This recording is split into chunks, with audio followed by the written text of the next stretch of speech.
Hello students, welcome back.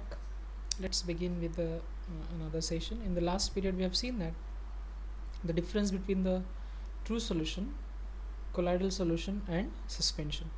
So if you remember, I'll tell you one and I'll move further. Okay, the one difference between them is the true solution is homogeneous and colloidal solution and suspension are heterogeneous.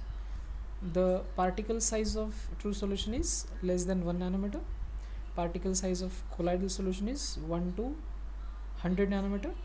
Then the particle size of suspension is more than 100 nanometers. So because of these reasons, remaining differentiating points or other differences, that these two main points make it different from each other. Okay, so let us move to the next point, that is suspension. Let us see about the suspension.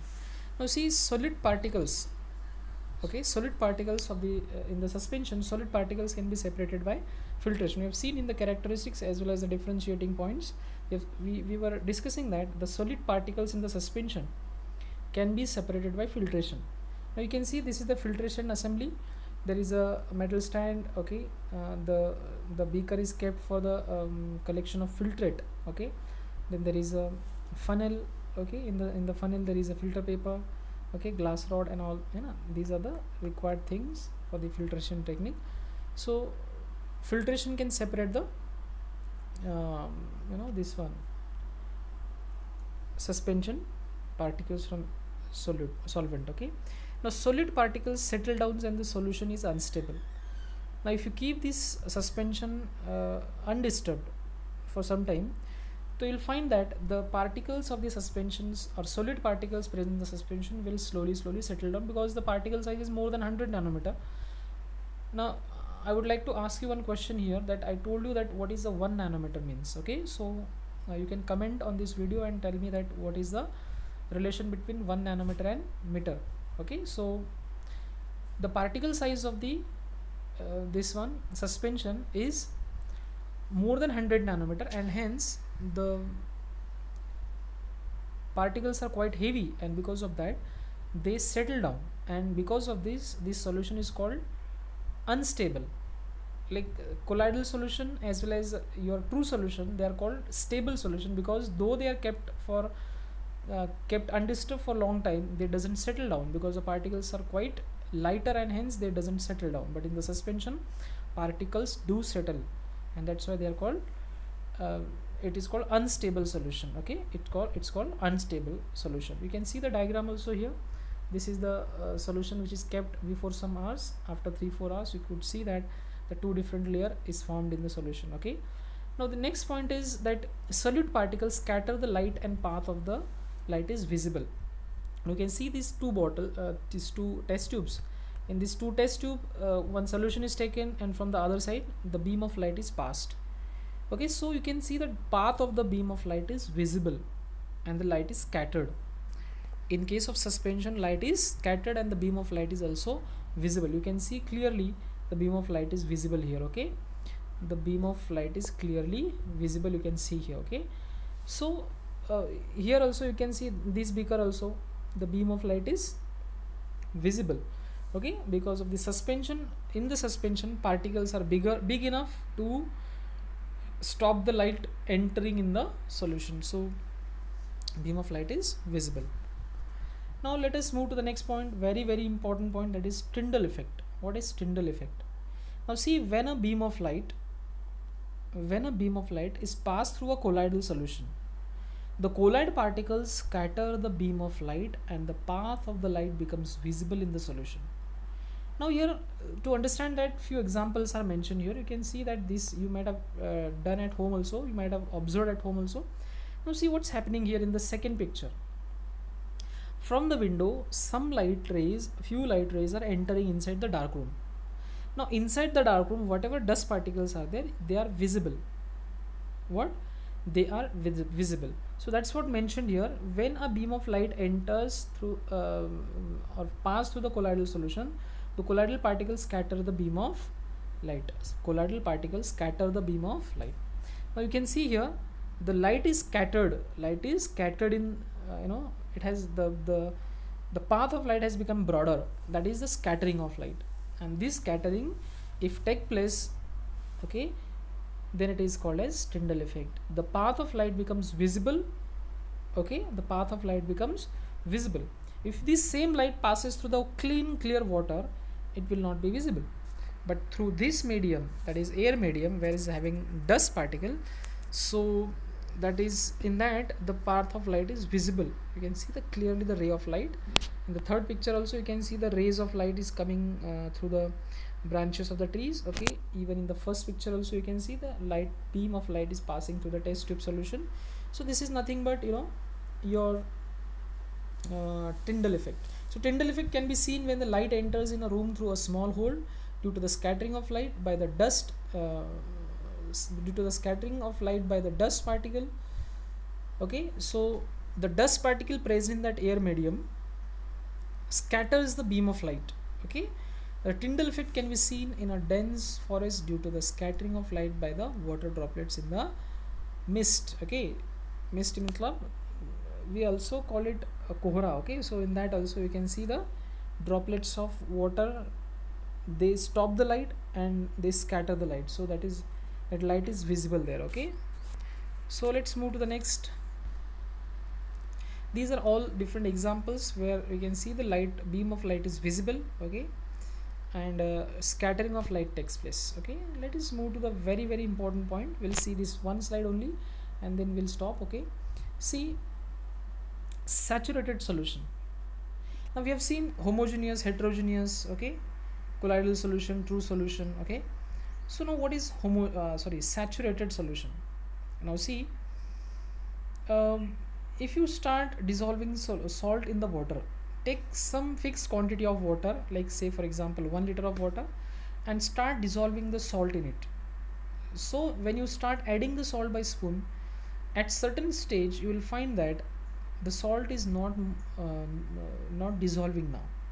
You will able to dissolve 2 or 3 spoonful of salt or 4 spoon of salt in that water, 1 liter water, but at certain stage of time you will find that the salt is not dissolving.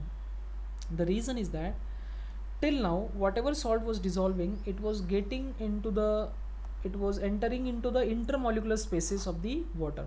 अब देखो ये पानी के molecules है suppose, and these are the empty spaces in the water molecule. These are the empty spaces in the water molecule. So when you dissolve the salt in the water, it goes here in these empty places. Where it goes in these empty places.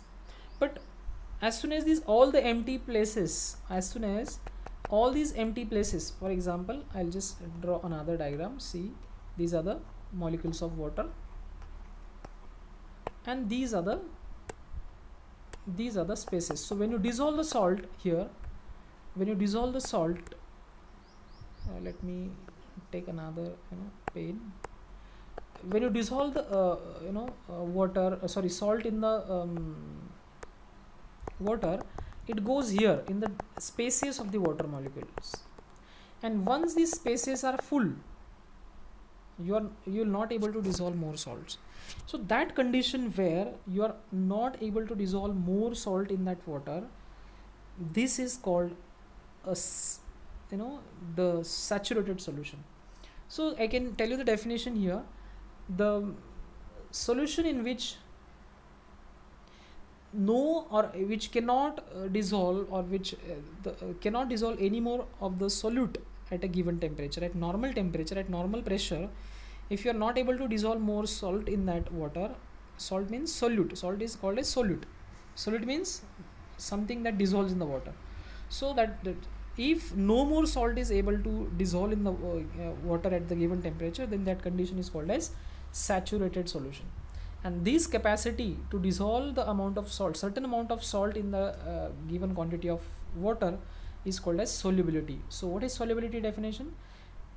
Solubility of a substance is amount of solute present in a saturated solution. For example, if you take 1 liter of water, and in that 1 liter, suppose you are able to dissolve 255 grams of salt. तो 1 litre पानी के अंदर 255 ग्राम salt अगर आपने dissolve किया है, and if no more salt is able to add, you are able to add, that means that this is the solubility of the salt. 1 liter water can dissolve maximum 255 grams of salt. So this is the solubility. For example, this is the solubility of the salt. It will vary from solute to solute. If you take sugar, it will dissolve little more or less than this quantity. Okay, so solubility varies according to the substance. Okay, so solubility is nothing but the amount, solubility of the substance is the amount of solute present in the saturated solution of the substance. Okay, then what is unsaturated? Saturated means the solution in which no more solute can be dissolved. A very simple definition, if you want to understand, a solution in which no more solute can be added is called as saturated solution. Okay, now what is unsaturated solution? On the other hand, it is a solution which can dissolve some more of the solute at the given temperature. Now unsaturated solution means the solution whose solubility has not been achieved yet. For example, at certain stage you are not able to dissolve the salt in the water. For example, we'll take salt only. So at certain stage when you are not able to dissolve, that capacity is called as solubility. But before that, when you add 1 spoon of salt in the water, 1 liter of water, it means that there is a chance to dissolve more. So if you have dissolved only 1 or 2 or 3 spoon in the water, it means that this is the unsaturated, because it is still having the capacity to dissolve more salt. So unsaturated solution is the solution which can dissolve some more of the solute at the given temperature. Now then, next question is that how to make this saturated solution? How one can make the saturated solution? So it's very easy to make the saturated solution. First of all, take 50 ml of water in 2 beakers. Okay, how much? 50 ml water in 2 beakers. Add salts in 1 beaker with continuous stirring till no more salt dissolves in it.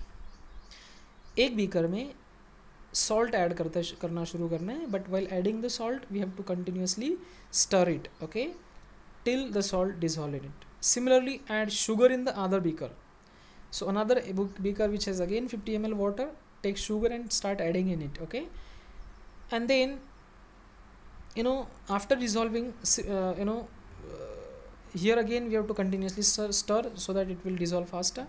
We get a saturated solution of salts and sugar. If the mixtures are heated, it dissolves some more of the solute. Now my question is here, once all the particle intermolecular spaces are filled, then after heating ऐसा क्या होता है कि we are able to dissolve some more solute in it? So the answer is, on heating, the molecules of that solvent expands and more spaces are created in the particles, okay, intermolecular spaces. So due to this, as intermolecular spaces are expanded, because the force of attraction between the particle is broken due to heat, and because of that the particles goes away from each other, spaces are expanded, and that's why you are able to dissolve some more of the solute on heating. Okay, this is a simple question answer. The solubility of different substances are different. The solubility of the substance varies with the temperature. These are the two important things you should keep in mind. The solubility of different substances is different or are different. Now you cannot have two solutions having same solubility. All the different solutes have different solubilities, okay, and solubility of the substance varies from temperature to temperature. If temperature is less, solubility also less. Temperature is high, solubility is also high. So this is how this is a very important page. We should write down this and study it very well. Okay, that's all for today. We'll continue next period.